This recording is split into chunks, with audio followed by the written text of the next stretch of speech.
my scrappy friends, welcome back to my channel for another process video. Today I am going to be working on a 12 by 12 layout, which I am finally out of my scrappy rut. If you're just now joining me, I took about a month off of scrapbooking, and anytime I do that, even a 1 week, I sometimes have a hard time getting back into creating again. And in the past I've used Insta and Sketches, and this time around, I tried all those things and nothing was working. And then I was like, okay, this 12 by 12 layout that I want to work on is not working. So what if I just try to work on my Project Life spreads? That definitely jump-started my creativity. Why? I feel it's because it's a smaller format, so I'm not all intimidated as much as a 12 by 12 uh, page. And so smaller real estate, definitely easier to add clusters and pictures to that. So that's what I did. So after 2 Project Life spreads, that's when I felt like, you know what, I think I'm ready to jump into a 12 by 12 layout. So that's what I'm doing today.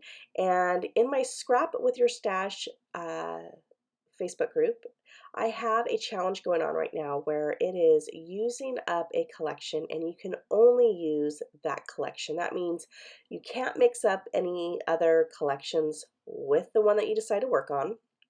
However, I said that if you have inks and stamps and stencils, or maybe that collection didn't come with any enamel dots or brads or wood veneers, and you wanted to add those, you certainly can, because that is what my Scrap with Your Scrap with Your Stash group is all about, using up what you have, which I'm known for. So I decided to pick the Simple Stories Good Day Sunshine collection that was released back in 2014. I barely cracked this collection open. I think I've only made one layout with it, and it's because I love it so much, even to this day. So 8 years later, I still love this collection. And I thought to myself, it is time that I use it. Plus, I have the perfect photos for it. So while I was going through the papers, I found this 6 by 12 wood grain. That's what Simple Stories does. They do like 6 by 12, then they have some border papers that are full 12 by 12, and even some pocket pages in that as well. So I knew I wanted to use that wood grain with the viewfinder, but I also wanted to have a border on it. And then I looked through the papers of the borders that they had, and I really like this one that almost looks like paint chips that you would get at Home Depot, where it has the name of the paint. And I thought those colors were perfect because I can definitely add that in as a border along that wood grain paper, and then I can define all my embellishments with that as well. So I'm going to have it just like that. And when I did that, I was like, okay, so now that I got one half of the page done, or actually a little more than half, what about the other side? Now, obviously I've already done it because this is a voiceover, but I put this on pause and I came out to the living room and I hung out and watched some TV with my husband. And I do that sometimes where I'm like, okay, I need to kind of recollect what I'm doing and see if what ideas I can come up with. And that's when I thought, you know what, why don't I do a stencil? Look through my distressings, see what I have that comes close to that paint chip, and then create a stencil along the other side. And that's what I did. Now, I showed you some geotag border that had a whole bunch of geotags on it. I was telling you just a few seconds ago that I was going to cut them up because I wanted to add more embellishments. I love geotags, especially those. Those are so cute. So I definitely wanted to add more embellishments to my embellishment collection for this collection. Now I'm going to start adhering everything down. And if you've been following me for a while or you're just now new to me, I went through back an album that I just completed a couple years ago, and it was my kid's first baby album. And I was looking through it and realized everything had fallen off.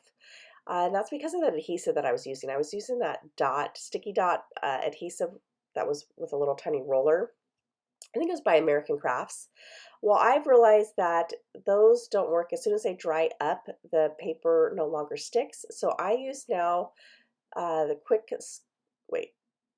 Dry by Scotch Quick Dry. I don't know what it's called, but I think you guys all know what I'm trying to say. I use that for my papers, and I use my ATG gun for my photos. And as I was putting everything down, I realized that when I put down the wood grain paper, that it was actually off the edge of that white 12 by 12 cardstock, so it wasn't completely lined up.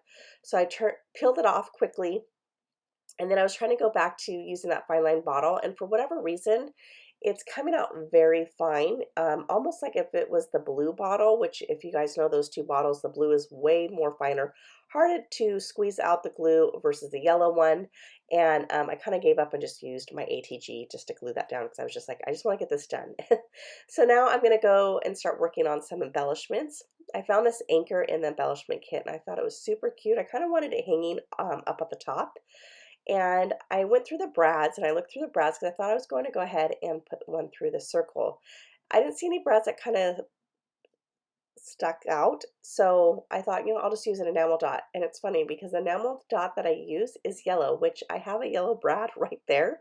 So I end up off camera at the very end. I do change it out for that enamel dot and put the brad there instead. So I'm gonna go ahead and do that. And then I think I'm gonna start putting down my photos. Yes. Okay, so as far as placements of photos, I don't get this way all the time, but I really like the names of the paint chips. It was perfect for summer. And so I want to make sure that I'm still able to read those because I like the names.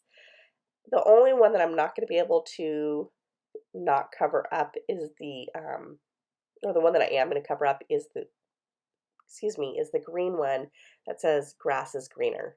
But I did make sure as far as my placement of that bottom photo goes right above the yellow name of that one, which was Hello Sunshine.